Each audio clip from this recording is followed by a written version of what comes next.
किसी भी दल में है, वो कांग्रेस है चाहे भाजपा है, जो एक बार उस पद पे आ जाता है, निश्चित तौर पे मैंने देखा कि वो फिर वही आगे बढ़ते जाते हैं। सब कुछ है तो फिर उसको वोट नहीं देंगे, तो फिर अयोग्य को वोट देंगे।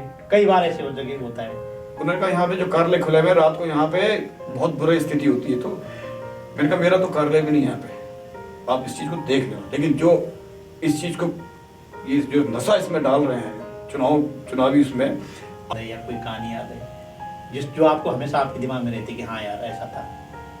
नहीं, एक्चुअली क्या था कि मैं जब लोगों के पास जा रहा था तो लोग जो है बहुत आक्रोशित थे। अच्छा। हर वार्ड में अच्छा। मैं लदाड़ी गया, आपके जूशाड़ा गया, मनेरा गया। नमस्कार, आप देख रहे हैं उत्तराखंड टाइम। मैं हूं आपके साथ प्रेम पंचोली। आज हमारे साथ एक राजनीतिक पर्सनालिटी है, और राजनीतिक पर्सनालिटी इस मायने में कहता हूं कि लंबे समय तक उनका परिवार राजनीतिक गतिविधियों में रहा है और सत्ता के बहुत करीब रहा है। भारत सरकार से लेकर के उत्तराखंड और यूपी गवर्नमेंट के बहुत नजदीक रहा है, जनता की सेवा की है। ऐसे फैमिली से बिलोंग करने वाले हमारे बीच में हैं दिनेश गौड़ जी। आपका बहुत बहुत स्वागत है। और हमने इसलिए आपको बुलाया कि लंबे समय बाद, यानी कि माता जी ने जब असमर्थता दिखाई राजनीति में चुनाव लड़ना और चुनाव लड़वाना, उसके लंबे समय बाद आप राजनीति में आए और आपने चुनाव लड़ा। इस बार के नगर निकाय चुनाव में आपने प्रतिभाग किया। तो सबसे पहले तो आप हमारे दर्शकों को ये बताइए कि ये लंबा समय लगा क्यों? आपको तो बहुत पहले चुनाव में आना चाहिए था। सबसे पहले मैं उत्तराखंड टाइम्स के जो तमाम दर्शक हैं, मैं आपको हार्दिक अभिनंदन और प्रणाम करता हूँ। और जो आपने मुझसे सवाल पूछा कि वास्तव में मुझे बहुत पहले आ जाना चाहिए था उसमें चुनावी दंगल में, लेकिन मैं एक चीज सोचता हूँ कि जो हमारी पॉलिटिक्स है जी, एक्चुअली क्या है, ये पॉलिटिक्स है। ये जो ट्रिक्स जानता है वो कामयाब होता है, जो ट्रिक्स नहीं जान पाता, जो जनता को बरगला सकता है, जनता को, क्योंकि मैं समझता हूँ कि जितने वायदे लोग करते हैं जनता से वो पूरे नहीं कर पाते। ये आपने इस बार सीखा या पहले से पता था? नहीं, मुझे पहले ही मालूम था, क्योंकि मैं बहुत लंबे टाइम से मैं माता जी की अपने मतलब मेरी माता जी सन 1974 में राजनीति में आई थी और वो इंदिरा जी से प्रभावित थी, क्योंकि इंदिरा जी उत्तरकाशी जब आई थी तो उस वक्त महिला पुलिस नहीं होती थी। महिला कांग्रेस के जो लोग थे उन्हीं को जिला प्रशासन ने आग्रह किया कि भाई आप लोग थोड़ा उनके साथ रहेंगे। नहीं, सुरक्षा नहीं, उनके साथ में मतलब एक अटेंडेंट की तौर पे माता जी वहाँ रही थी साथ में। तो उन्होंने इंदिरा जी का जब व्यक्तित्व देखा था और इंदिरा जी ने उनको मोटिवेट किया कि आप राजनीति में आइए। पर हमने तो आपको रोक रहा हूं, हमने सुना कि वो इंदिरा जी से प्रभावित थी माता जी, और माता जी से भी इंदिरा जी प्रभावित, बहुत प्रभावित थी, दोनों एक दूसरे से प्रभावित। और बहुत नजदीकी संबंध थे इंदिरा जी के साथ में, बल्कि 2 बार जब आई थी तो दोनों बार माता जी साथ में रही थी। और वहां से उनको एक प्रेरणा मिली इंदिरा जी से, जब उन्होंने देखा कि महिला, उन्होंने कहा कि मैं महिला हूँ, आज देश का प्रधानमंत्री पद संभाल रही हूँ, तो आप लोग क्यों नहीं कर सकते? पहाड़ की महिलाएं वो बाहर आना चाहिए। और आप तो जानते हैं पहाड़ में उस वक्त ना महिलाओं को पढ़ाया जाता था, ना घर से चौके चूल्हे से बाहर आती थी। उस जमाने में माता जी ने किया था एक प्रयास और वो बाहर निकली भी, और एक बहुत बोल्ड और दबंग नेता बन के निकली। और उत्तराखंड में महिला आयोग जैसे उपाध्यक्ष के पद वगैरह वहां तक पहुंची। पूरे उत्तर प्रदेश में अकेली महिला थी जो यूपी में, पूरे उत्तर प्रदेश में जिलाध्यक्ष थी कांग्रेस पार्टी की। बिल्कुल। तो मैं तो उनकी उंगली पकड़ के चलता रहा। मैंने उनको बहुत, उनके जीवन में, राजनीति में मैंने सब चीजें देखी, कहाँ पे वो सक्सेस हुई, कहाँ पे उनकी गलतियों से उनको खामियाजा भुगतना पड़ा, कहाँ पे सामाजिक जो हमारे दायरे हैं जहाँ महिलाओं को बहुत ज्यादा समर्थन नहीं मिलता था, तो वहाँ वो संघर्ष करते करते वहां तक पहुंची थी। तो मैं तो सोचता हूँ कि हम तो उनके उस संघर्ष के आगे कुछ भी नहीं है।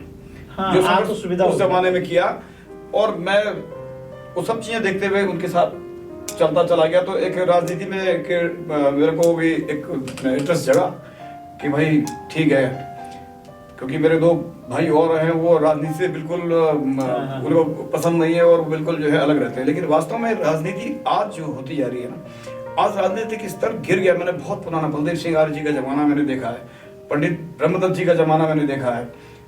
राजनीति सिद्धांतों की, ये तो सब आपके घराने जाना। हाँ, ये आप क्या नाम उसका, भगोना जी थे, हरीश रावत जी थे, तमाम लोग, मैं इनको बहुत नजदीक से मैंने इनको देखा, इनकी राजनीति भी देखी।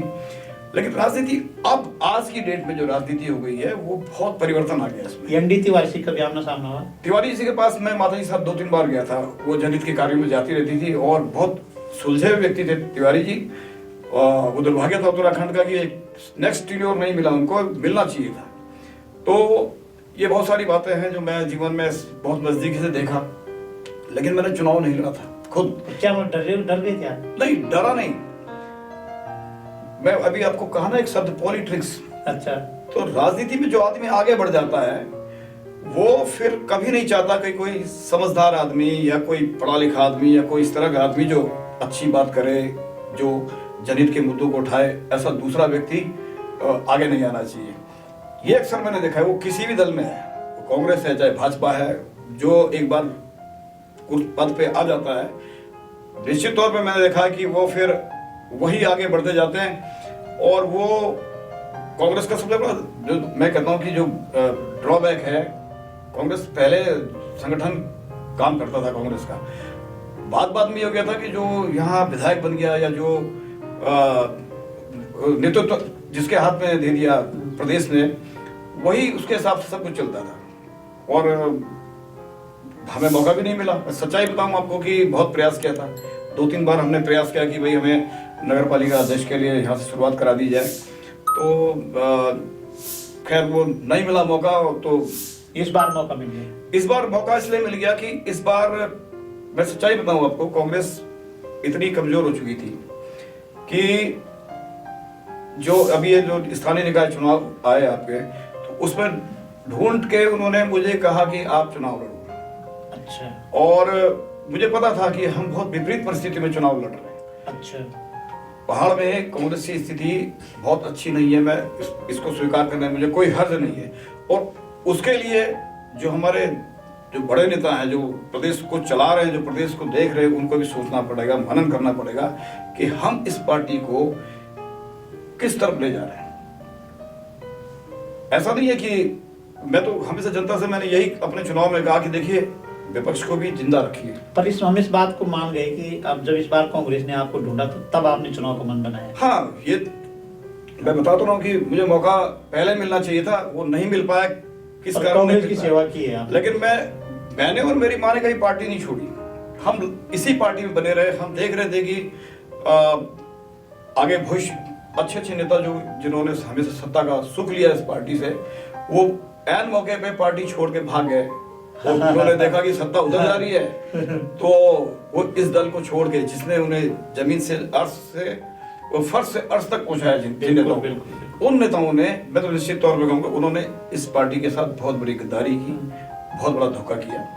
तो और जब बहुत मजबूत स्थिति में कांग्रेस थी, हम लोग पूरा मैनेजमेंट देखते थे, चुनाव लड़ना हो, चुनाव लड़वाना हो, ये सारी चीजें हम देखते थे और एक एक चीज पे हमारी नजर होती थी।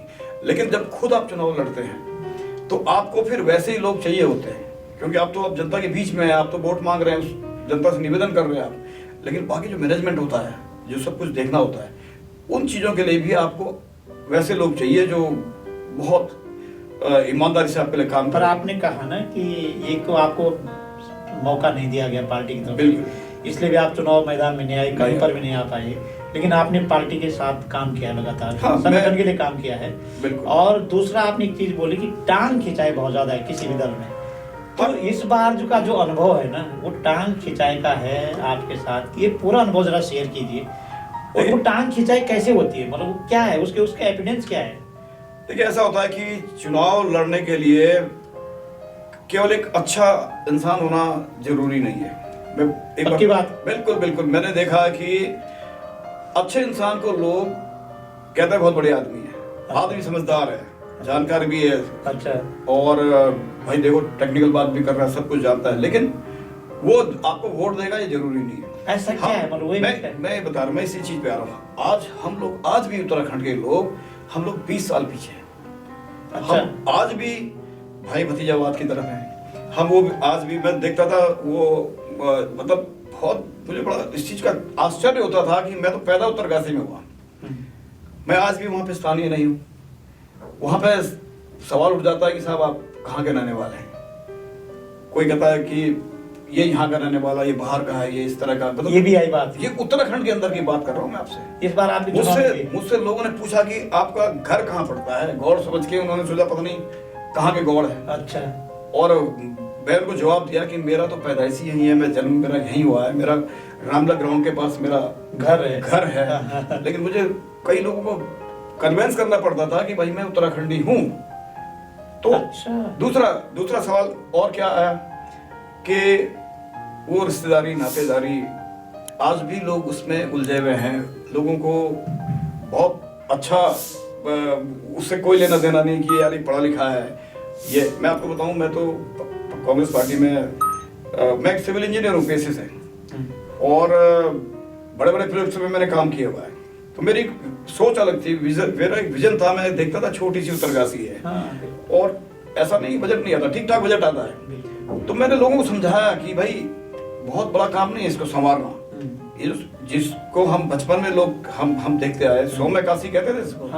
उत्तरकाशी को सौम्य काशी के नाम से जाना जाता था। भगवान विश्वनाथ का जो मंदिर है वहाँ पे, जो वहाँ का सबसे प्रमुख केंद्र है, और ये सब चीजें हम लोग कर सकते थे वहाँ पे। लेकिन चलिए, मैं सफल नहीं हुआ तो मैं इसमें दोष किसी को ज्यादा दूंगा नहीं। सफल और असफलता तो ये तो कि खेल का मैदान है, तो एक प्रतिस्पर्धा है। और हमारी जो डेमोक्रेसी है जी, और हमारा जो संविधान है, उसके अंदर एक खूबसूरती है चुनाव लड़ना। बिल्कुल, मैं इसको खूबसूरती मानता हूँ। लेकिन जो मैं आपसे समझना चाह रहा हूँ कि वो जो टांग खिंचाई है वो कैसे होती है कि एक तरफ से सामने पे बोलते बहुत अच्छा है, योग्य है, सुयोग्य है, सब कुछ है, तो फिर उसको वोट नहीं देंगे, तो फिर अयोग्य को वोट देंगे।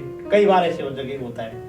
हाँ, अब वो उनके नजर में वो ज्यादा योग्य थे जिन्होंने वोट नहीं, मैं आपके साथ जिन्होंने चुनाव जीता या हारा उनकी बात नहीं कर रहा। जी कर रहा हूँ, आप जीत गए, लेकिन जो एक अनुभव है आपका ना, वो अनुभव सुनना चाहते हैं। वो क्या दिक्कत है? अनुभव क्या होता है? देखो, चुनाव लड़ने से क्या होता है कि आपको बहुत सारी चीजें सीखने को मिलती है। जैसे मैं तो एक ही जवाब दिया था कि भाई कोई जीतता है और कोई सीखता है। तो सीख ये मिलती है कि कई लोग आपके साथ चल रहे होते हैं। अच्छा। बिल्कुल आपको ये लगेगा ये मेरे साथ है, मेरे एकदम कंधे से कंधा मिला के चल रहे हैं, लेकिन बाद में पता चलता है कि वो तो आप साथ थे ही नहीं।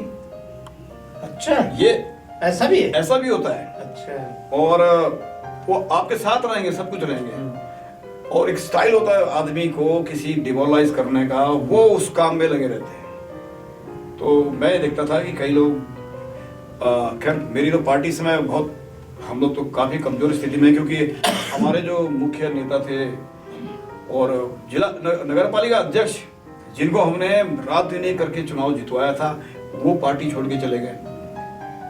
अच्छा। हाँ, और हमारे सम्मानित विधायक जी जो बहुत पहले से इस पार्टी 5 बार लगातार टिकट दिया पार्टी ने, वो भी पार्टी छोड़ के चले गए। तो पार्टी वैसे कमजोर थी इस समय, कांग्रेस पार्टी, क्योंकि ऐसा नहीं था। उत्तराखंड में कांग्रेस पार्टी एक बड़े अच्छे उसमें रही है, चाहे विपक्ष के रूप में रही, चाहे कैसे भी रही। लेकिन अभी स्थिति ऐसी थी, उत्तरकाशी की जो स्थिति मैं आपको बताऊं, खासकर जहां से मैंने चुनाव लड़ा, वहां परिस्थितियां कुछ और थी। वहां पे भाजपा का जो वो है, कहते हैं चुनाव लड़ने का तरीका, उनके पास संगठन बहुत मजबूत है, उनके पास जनबल धनबल सब है उनके पास।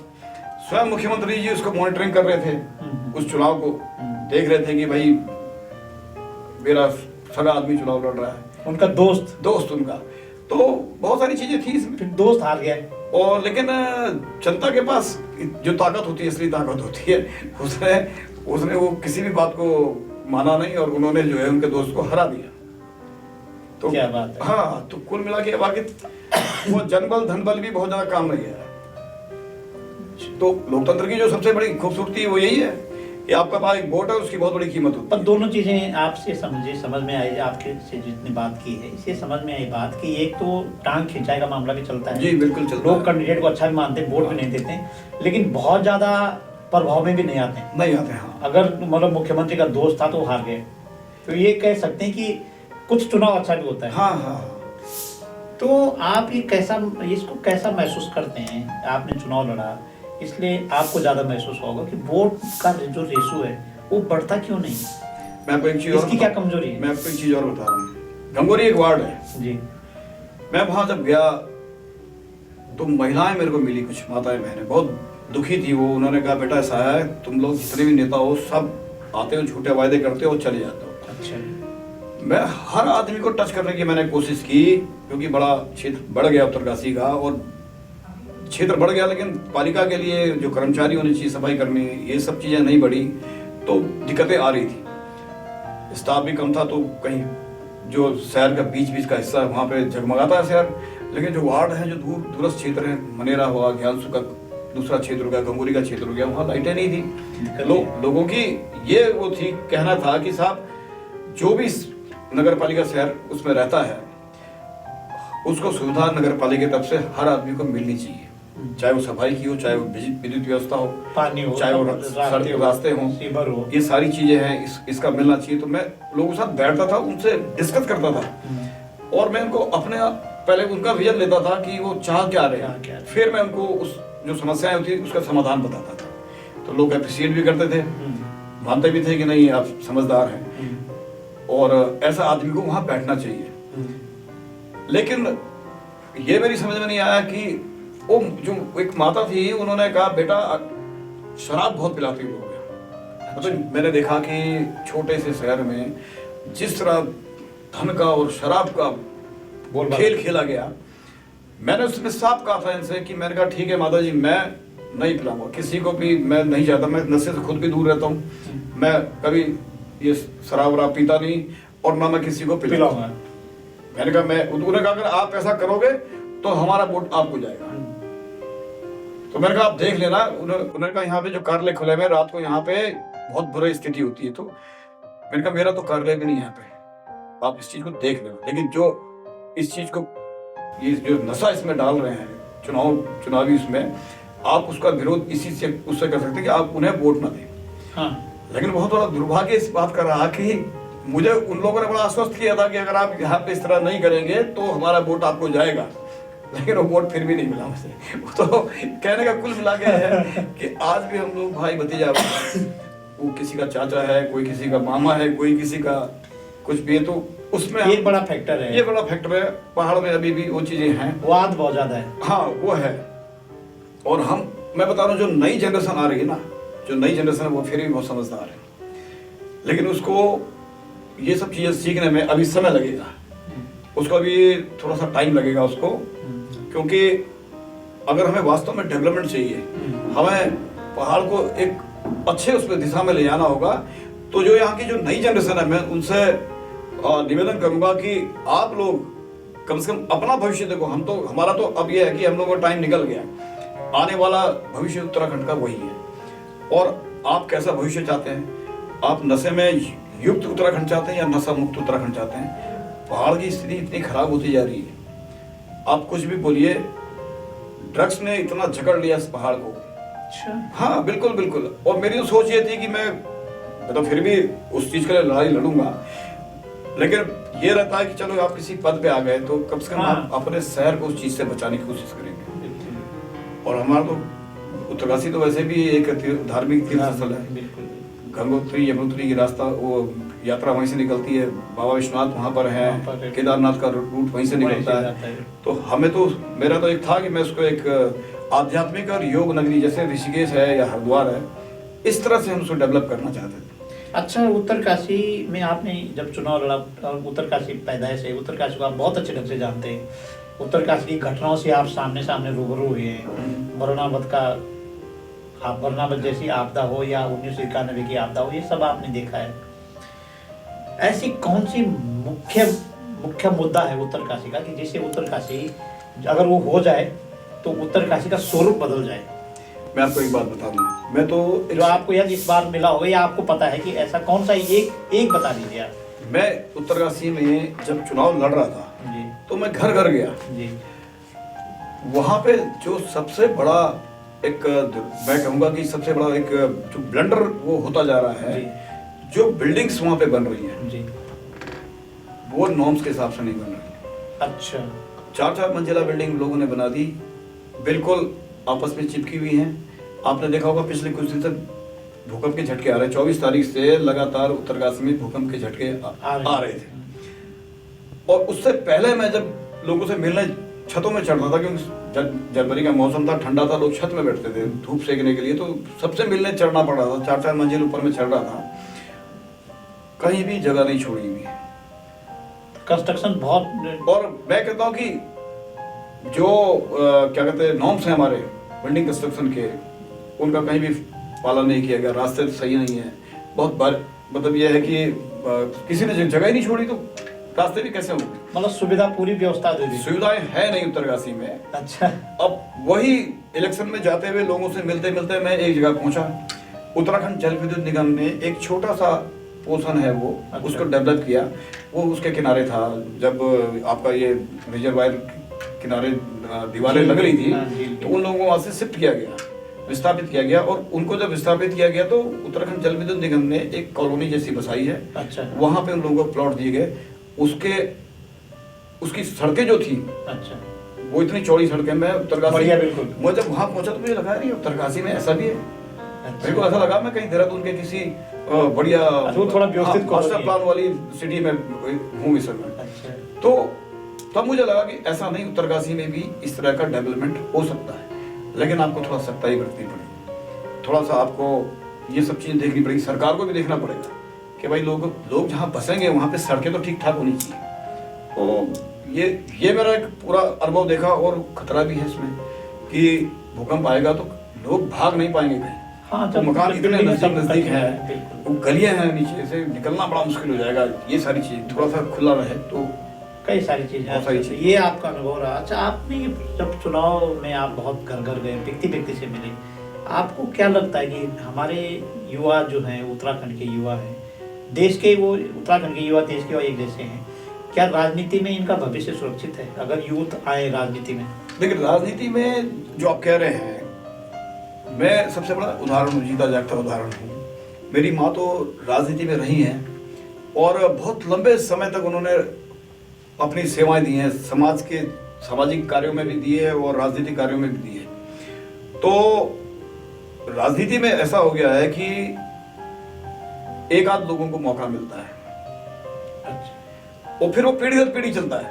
नहीं, आज के परिप्रेक्ष्य में जैसे आज टेक्नोलॉजी का जमाना है, कई सारी चीजें, कुछ लोग ऐसे कि जो टेक्नोलॉजी में इतने आगे नहीं, लेकिन बहुत ऐसे बड़े स्मार्ट लोग, नहीं, मैं कहता हूँ कि जो आना चाहता है, जो हमारा यूथ है, जो आगे राजनीति में आना चाहता है, तो मेरा मानना यह है कि उनको आना चाहिए, क्योंकि देखिए ये देश उन्हीं के हाथों में, आने वाला भविष्य देश का वही है।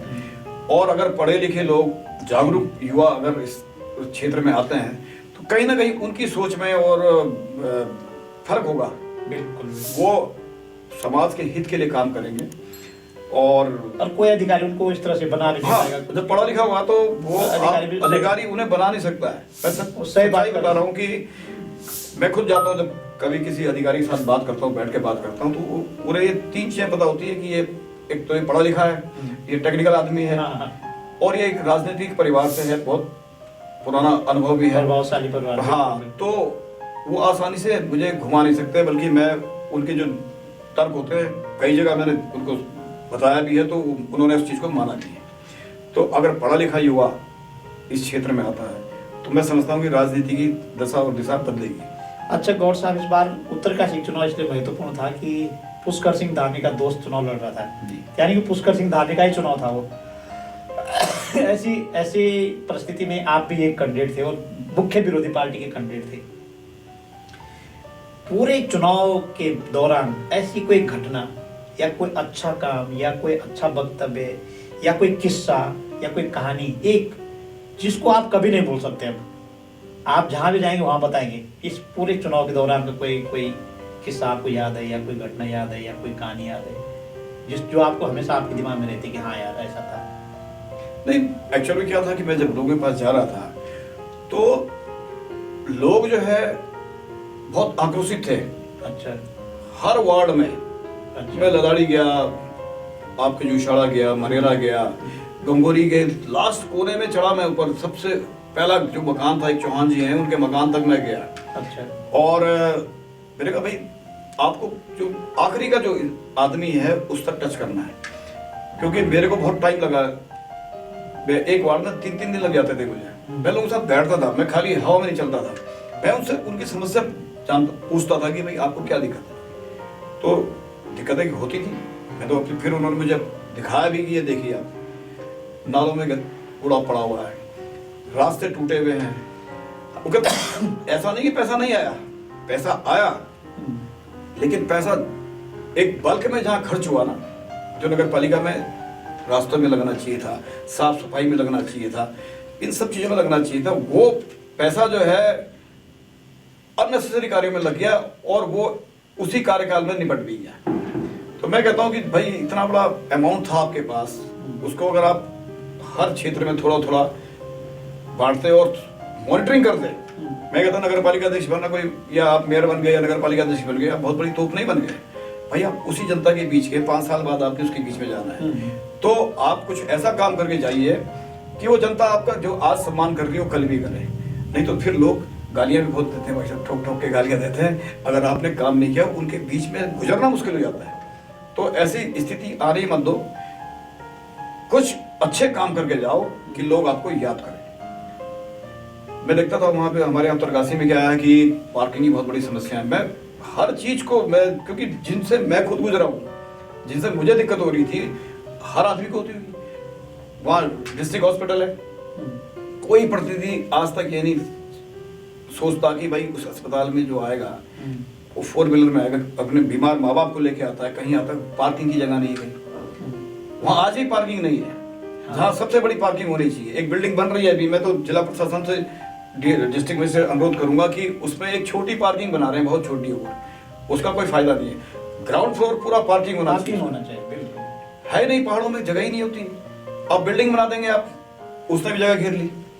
तो निर्माण ऐसा होना चाहिए कि कम से कम जो हम बिल्डिंग बना रहे हैं, हम इंफ्रास्ट्रक्चर तैयार कर रहे हैं, लेकिन वहाँ पे एम्बुलेंस खड़ी होने की जगह नहीं है आपके पास, आपके पास डॉक्टर्स की गाड़ी खड़ी होने की जगह नहीं है, आपके पास जो तीमारदार अपनी गाड़ी लेके आएगा, किसी बीमार को लेके आता है, उसकी गाड़ी खड़ी करने की जगह नहीं है। पुलिस वहाँ पे जैमर लगा देती है। आदमी अस्पताल के अंदर अपने पेशेंट को तो देखेगा या उसकी चिंता उसको रहती है, मेरी गाड़ी में अब तक जैमर लग गया होगा और 1000-1500 रुपये का चालान एक ठोक गया होगा। तो ये सब चीज़ों से हमें मुक्ति दिलानी थी उत्तरकाशी के लोगों को। छोटे छोटे पार्किंग स्पॉट तैयार किए जा सकते हैं। आप कोई बात नहीं, पेड पार्किंग रखो, पालिका की आय भी बढ़ेगी, आप भी को निश्चिंत रहेगा कि यार मैंने यहाँ गाड़ी खड़ी है, मेरी गाड़ी को कोई चालान नहीं करेगा। ये तो उत्तरकाशी की समस्या है। मैं देख कर रहा चुनाव के दौरान आपको किसी घटना से फेस होना पड़ा जिसमें आपको आपके आंसू आए होंगे, या आपको यार बाप रे ये क्या हुआ, जिसको आपको जो आपको पता ही नहीं था कि ऐसा होता है क्या?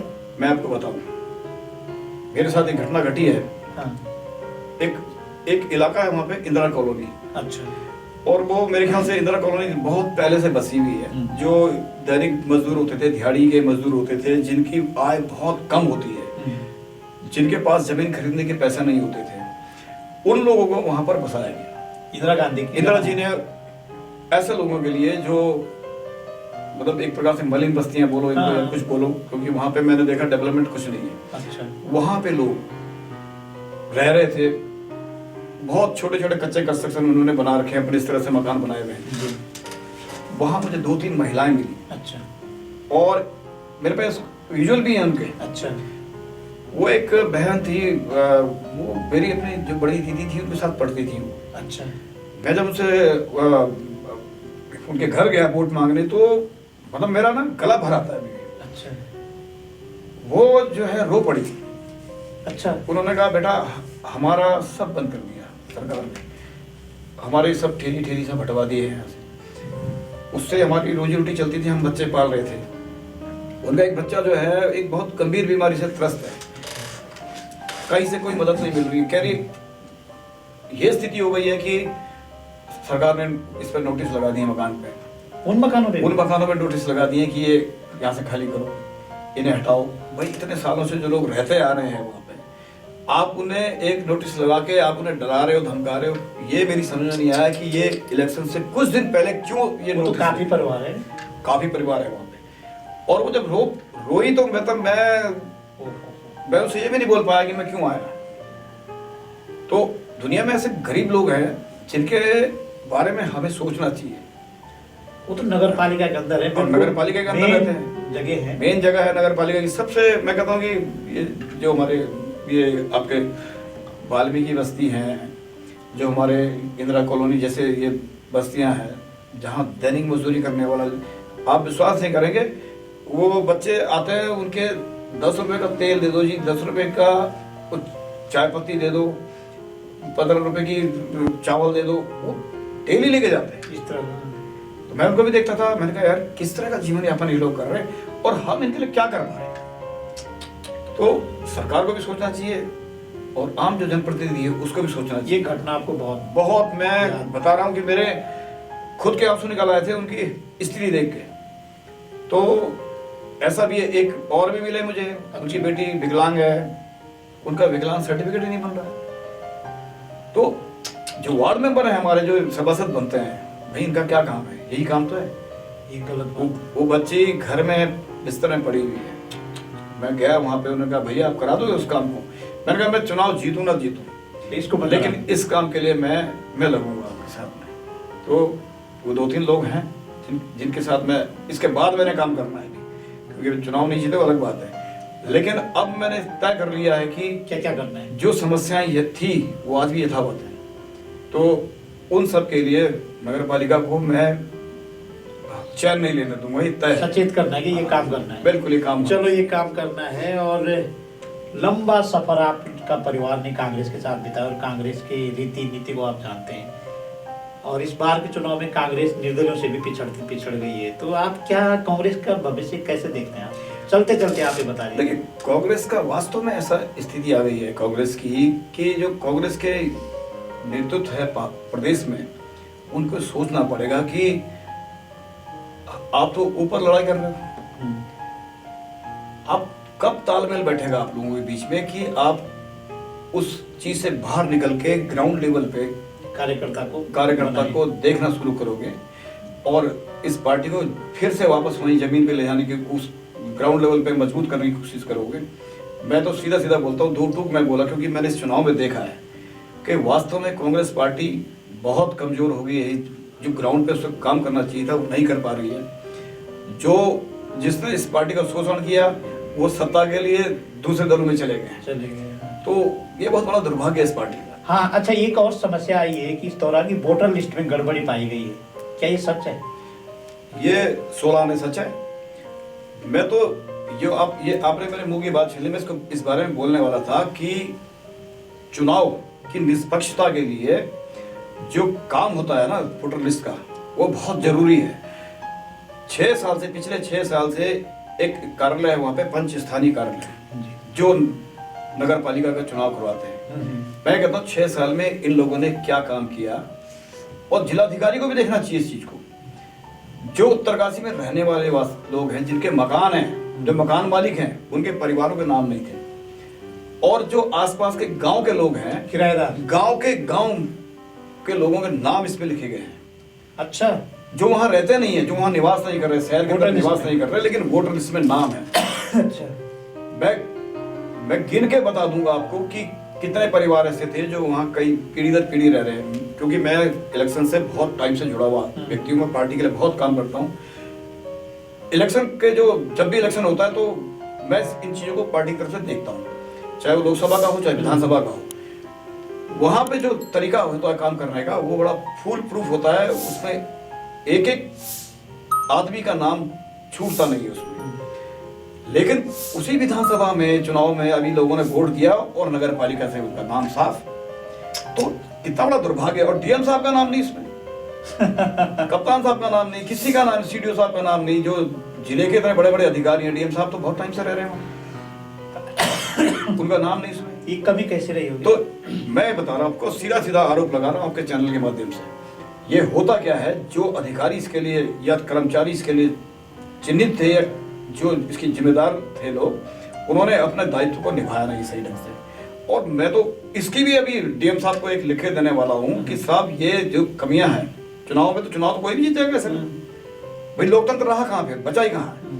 मैं तो गांव के गांव लिखा दूंगा नाम। और इसमें हुआ यही है, जो ये बोगस वोटिंग होती है ना, गांव से लोग आए, उन्होंने वोट किया, शहर के लोगों का नाम ही नहीं था उसमें, अता पता नहीं था। अब वो गांव के लोगों को तो जिसने सेटिंग किया उसने सेटिंग किया, जिसने नाम लिखा दिए, जिन्होंने नाम लिखा दिए उन्होंने वो उसका फायदा उठा लगे। तो ये भी एक बहुत बड़ा कारण रहा। कई लोग गए वहां, उनके नाम ही नहीं थे। वो जो वर्षों से निवास करते आ रहे हैं, जिनके मकान है वहाँ पे, वो नगर पालिका को टैक्स जमा करते हैं, भवन कर जमा करते हैं, वोटर लिस्ट में नाम नहीं है। तो ये बड़ी समस्या है। ये एक बहुत बड़ा एक ब्लंडर मिस्टेक जो रही है शासन प्रशासन की, कि डीएम साहब भी इससे अपनी जिम्मेदारी से ना नहीं कर सकते। भाई आपके नीचे जो मातहत काम कर रहे हैं, किस तरह काम कर रहे हैं हम लोग, और मुख्यालय में ऐसा आप जब आप वहाँ पे जिले में बैठे हुए हैं और आप ही के विकास भवन के दफ्तर जो पंचायत स्थानीय कार्यालय है विकास भवन में है, वो 6 साल से कुछ नहीं कर रहे। 5 साल तो पिछला निकल गया था और 1 साल जो प्रशासक बैठा रहा। 6 साल में इन लोगों ने एक वोटर लिस्ट भी सही ढंग से नहीं बना पाई। तो ऐसे विभाग को तो बंद कर देना चाहिए। बहुत बहुत धन्यवाद दिनेश गौड़ जी, और आपने बहुत अच्छे अनुभव और जो आपने तय किया कि मैं जीतूं ना जीतूं, लेकिन जो आपके पास चीजें आई आप उस पर आगे काम करेंगे, ये आपने वादा किया है। बिल्कुल। तो आज की बातचीत में बस इतना ही। अगली कड़ी में ऐसे ही किसी खास मेहमान से आपको मिलाएंगे। तब तक के लिए अनुमति दीजिए। नमस्कार।